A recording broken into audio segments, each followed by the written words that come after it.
नमस्कार, आप देख रहे हैं द न्यूज़ 15 और मैं हूं आपके साथ परवेज त्यागी। दिल्ली में अरविंद केजरीवाल ने गठबंधन से इनकार क्या किया, कांग्रेस भी एकाएक चुनावी मोड में आ गई। कांग्रेस की कल केंद्रीय चुनाव कमेटी की बैठक हुई और उस बैठक के फौरन बाद कांग्रेस ने दिल्ली में अपने 21 उम्मीदवारों का ऐलान कर दिया। कांग्रेस की 21 उम्मीदवारों की पहली सूची जारी जो की गई है, उसमें पहली ही सूची में कांग्रेस कहीं ना कहीं अरविंद केजरीवाल के इनकार के बाद अब अरविंद केजरीवाल को घेरती हुई दिखाई पड़ रही है। जो कांग्रेस की पहली सूची देर रात जारी की गई है, उस सूची में 21 नामों में एक नाम दिल्ली की पूर्व मुख्यमंत्री शीला दीक्षित के पूर्व सांसद बेटे संदीप दीक्षित का भी है, जिनको अरविंद केजरीवाल की गढ़ कहें या परंपरागत सीट कहें, नई दिल्ली विधानसभा सीट जो है उसी पर उम्मीदवार बना दिया गया है। कांग्रेस अपने दिल्ली के सबसे दिग्गज चेहरे को अरविंद केजरीवाल के सामने चुनाव मैदान में उतार चुकी है, एक तरीके से ये माना जा रहा है। हालांकि अरविंद केजरीवाल के नई दिल्ली विधानसभा सीट से इस बार चुनाव लड़ने की घोषणा अभी तक आम आदमी पार्टी की तरफ से नहीं की गई है, लेकिन आम आदमी पार्टी भी 31 उम्मीदवारों के नाम का ऐलान अब तक कर चुकी है, जिसमें पहली सूची में 11 और दूसरी सूची में 20 सदस्यों के नाम आम आदमी पार्टी ने जारी किए थे। कांग्रेस ने अपनी पहली सूची में 21 उम्मीदवारों के नाम घोषित किए हैं और सबसे चौंकाने वाला जो नाम है वो संदीप दीक्षित का है, जिस तरीके से उन्हें नई दिल्ली विधानसभा सीट पर कांग्रेस ने प्रत्याशी बनाया है। आपको बता दें कि कांग्रेस चाहती थी कि दिल्ली में आम आदमी पार्टी के साथ अरविंद केजरीवाल के साथ मिलकर कांग्रेस गठबंधन में विधानसभा चुनाव लड़े, लेकिन कहीं ना कहीं जिस तरीके से अरविंद केजरीवाल का अपमान कांग्रेस ने हरियाणा के विधानसभा चुनाव में किया था, शायद उस अपमान का बदला लेने के लिए अरविंद केजरीवाल ने दिल्ली में कांग्रेस को दो टूक ना कह दी और अकेले चुनाव मैदान में उतरने का ऐलान भी कर दिया। इसके बाद कहीं ना कहीं कांग्रेस एकाएक चुनावी मोड में आती हुई दिखाई दी। तुरंत जो केंद्रीय चुनाव कमेटी है कांग्रेस की, उसकी बैठक बुलाई गई। राष्ट्रीय अध्यक्ष मल्लिकार्जुन खड़गे, राहुल गांधी समेत तमाम बड़े नेता कांग्रेस की इस बैठक में शामिल हुए और फिर बैठक के बाद ही देर रात 21 सदस्यों के नाम का ऐलान भी कर दिया गया। यानी कि अरविंद केजरीवाल के इनकार के बाद तत्काल कांग्रेस भी दिल्ली में चुनावी मोड में आ गई और कहीं ना कहीं अपनी पहली सूची में ही इस तरीके के नामों का ऐलान किया गया, उन सीटों पर प्रत्याशियों के नामों का ऐलान किया गया जहां पर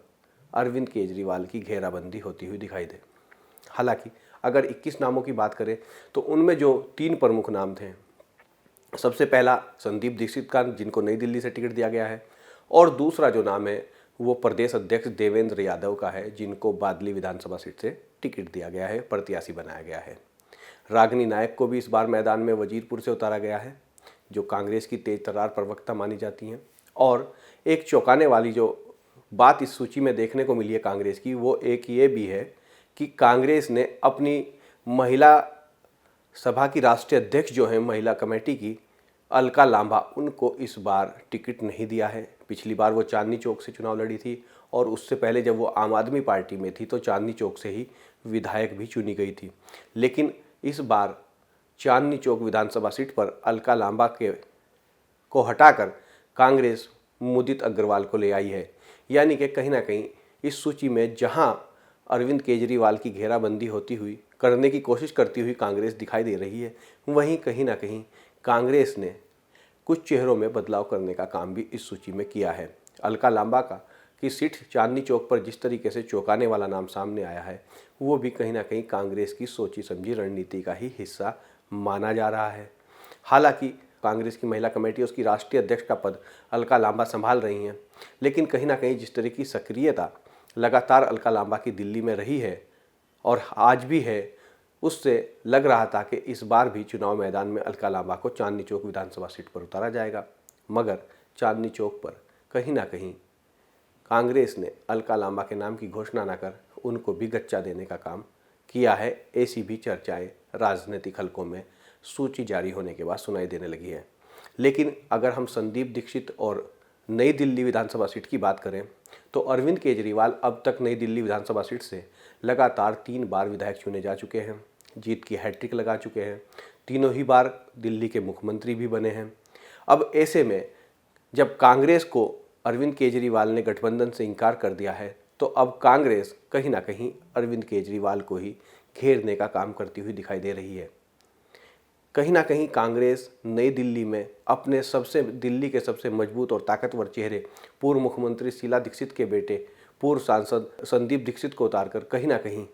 एक बड़ा मैसेज देने का काम भी करती हुई दिखाई दे रही है। वहीं प्रदेश अध्यक्ष के नाम की पहली सूची में घोषणा भी इस बात को दर्शाती है कि कहीं ना कहीं जितने तमाम मजबूत चेहरे हैं दिल्ली में कांग्रेस के पास, उन सभी को कांग्रेस चुनाव लड़ाएगी और कहीं ना कहीं जहां जहां आम आदमी पार्टी को घेरने की कोशिश हो सकती है, जिन सीटों पर आम आदमी पार्टी के नेताओं को घेरा जा सकता है, उन पर घेरने का काम भी करेगी। तो ऐसे में जो दिल्ली का रण है वो अब दिलचस्प होता हुआ चला जा रहा है। दिल्ली की लड़ाई, अब जो चुनावी लड़ाई है दिल्ली की, वो अब दिलचस्प दौर में आती जा रही है। हालांकि आम आदमी पार्टी और कांग्रेस के अलावा जो तीसरा प्लेयर है दिल्ली में, जो तीसरी बड़ी पार्टी है, वो भारतीय जनता पार्टी है, जिसने अभी अपने पत्ते नहीं खोले हैं। भारतीय जनता पार्टी की तरफ से अभी किसी भी सीट पर किसी प्रत्याशी का नाम घोषित नहीं किया गया है। लेकिन जिस तरीके से कांग्रेस और आम आदमी पार्टी के कांग्रेस के 21 और आम आदमी पार्टी के अब तक 31 उम्मीदवारों के नाम का ऐलान हो चुका है, इससे कहीं ना कहीं अब चुनावी रण धीरे धीरे दिल्ली का जो चुनावी रण है, चुनावी अखाड़ा है, वो भी सजने लगा है। तो ऐसे में लगातार दिल्ली जो है अब चुनावी मोड में आती हुई साफ तौर पे दिखाई दे रही है। पहली बार कांग्रेस का ऐसा देखने को मिल रहा है दिल्ली में कि कांग्रेस ने चुनाव की घोषणा से पहले अपने प्रत्याशियों के नाम की घोषणा कर दी है। तो ऐसे में ये बात साफ तौर से जगजाहिर हो रही है कि कहीं ना कहीं जिस तरीके से अरविंद केजरीवाल के इनकार के बाद, गठबंधन से इनकार करने के बाद और चुनाव अकेले लड़ने की घोषणा के बाद कांग्रेस ने सूची जारी की है, तो पहला जो टारगेट है दिल्ली में कहीं ना कहीं अब वो कांग्रेस का अरविंद केजरीवाल है। ऐसे में अरविंद केजरीवाल को इस पूरे दिल्ली का जो विधानसभा चुनाव होने वाला है अगले साल, इसमें कांग्रेस भी भारतीय जनता पार्टी की ही तरह घेरती हुई दिखाई पड़ सकती है। यानी कि गठबंधन में बात ना बनने पर अब कांग्रेस एक तरीके से मुखर होकर अरविंद केजरीवाल को घेरने का काम दिल्ली में करेगी। तो अब ये दिलचस्प चुनाव दिल्ली का जो बनता जा रहा है, इसमें अब ये भी देखना दिलचस्प होगा कि कांग्रेस और आम आदमी पार्टी की सूची के बाद भारतीय जनता पार्टी अपनी सूची कब जारी करती है। क्या भारतीय जनता पार्टी की सूची के जो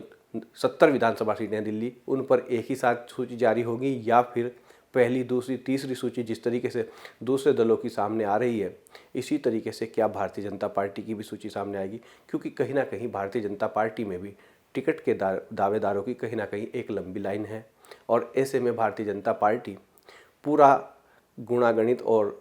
मंथन करने के बाद ही अपने उम्मीदवारों का ऐलान करेगी। लेकिन अरविंद केजरीवाल की घेराबंदी जिस तरीके से कांग्रेस कर रही है, इस बार जो दिल्ली का रण है और नई दिल्ली विधानसभा का जो चुनावी अखाड़ा है, अगर अरविंद केजरीवाल फिर से नई दिल्ली से ही चुनाव लड़ते हैं तो कहीं ना कहीं इस बार दिलचस्प होगा। तो अभी तक हमारे विश्लेषण में इतना ही। आप लगातार बने रहिए द न्यूज़ 15 के साथ। नमस्कार।